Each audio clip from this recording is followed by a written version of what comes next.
Ashlee Nicole Simpson was born on October 3, 1984 in Waco, Texas, a girl who seemed destined for motion from the very beginning.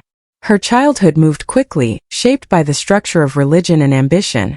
Her mother, Tina, kept the household running, while her father, Joe, worked as a Baptist youth minister whose sermons filled Sundays with fire and discipline. When Ashlee was 3, the family left Waco for Richardson, a move she would later recognize as one of many turning points. She and her older sister Jessica shared everything: bedrooms, clothes, dreams, and often competed without meaning to.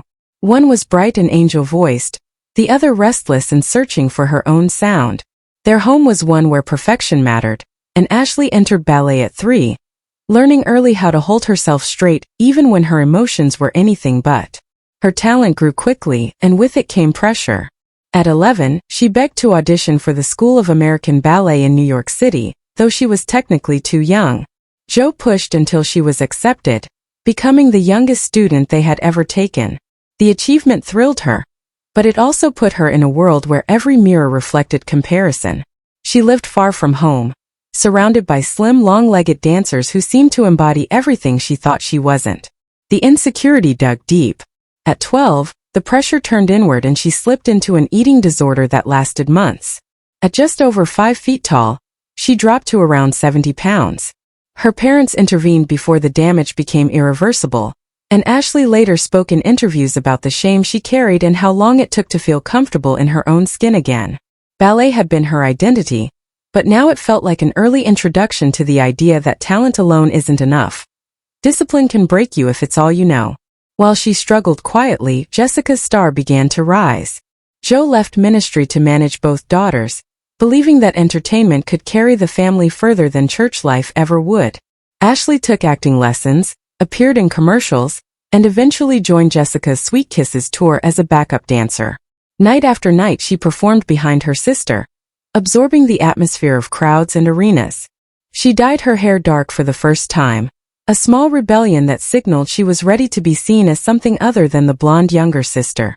But just as dance became a promising future, asthma knocked the wind out of it. A severe attack forced her to quit intense training entirely, and with ballet gone, she drifted toward acting and music, trying to rebuild a dream from scratch. By her mid-teens, she found work in commercials, including a National Got Milk campaign, and later landed 40 episodes on Seventh Heaven. Acting opened doors, but music tugged at her stronger. She recorded demos late into the night after filming, even when acid reflux from strain made her voice burn. She appeared in Malcolm in the Middle and The Hot Chick, building visibility little by little until, in 2004, everything erupted. Her first single, Pieces of Me, hit radio that August and spread like wildfire, raw, emotional, and catchy enough to become a #1 hit on mainstream pop charts. Only weeks earlier, her debut album Autobiography had launched, selling nearly 400,000 copies in its first week and entering the Billboard 200 at #1. The lyrics felt like journal pages set to guitar, and listeners connected with the vulnerability she poured into tracks like Shadow, written about growing up beside Jessica's fame. By the end of 2004, the album was double platinum. She became the face of teenage rebellion, especially after her MTV reality series showed her arguing over creative control and dyeing her hair black in defiance of the perfect pop princess box others wanted her in. Teenage girls across the country imitated the look because she seemed real, flawed, and relatable. But fame doesn't wait for stability. In October 2004, she appeared on Saturday Night Live. A technical glitch triggered the wrong vocal track, and with her monitors out, she froze before awkwardly dancing off stage. The moment exploded into headlines, late-night jokes, and mockery that would follow her for years. She tried again months later at the Orange Bowl, where vocal strain caused another rough performance that ended with a stadium of boos. What had been one of the fastest rises in pop suddenly felt like the beginning of a long fall. Still, she kept working. She released a second #1 album, I Am Me, in 2005, and the single Boyfriend became a defiant hit. She made a point to sing live everywhere, even performing a cappella for fans to prove herself. Her Broadway debut as Roxy Hart in Chicago was ambitious, and earned her respect for taking risks. Yet cracks were appearing. Her movie Undiscovered flopped with brutal reviews, and while she attempted to reinvent herself with a dance pop album called Bittersweet World in 2008, Sales were weak compared to her earlier success. Life shifted again when she married musician Pete Wentz in 2008. Their Alice in Wonderland-themed wedding enchanted tabloids, and shortly after, she gave birth to their son Bronx. The joy didn't last. Their marriage struggled under fame, touring demands, and personal battles. Pete's mental health challenges placed added strain, and by 2011 they filed for divorce. Ashlee gained primary custody and began stepping away from the spotlight. Her parents' divorce in 2013 sparked rumors and public speculation, which, true or not, added another layer of chaos. She eventually separated professionally from her father's management, distancing herself from the machine that once built her career.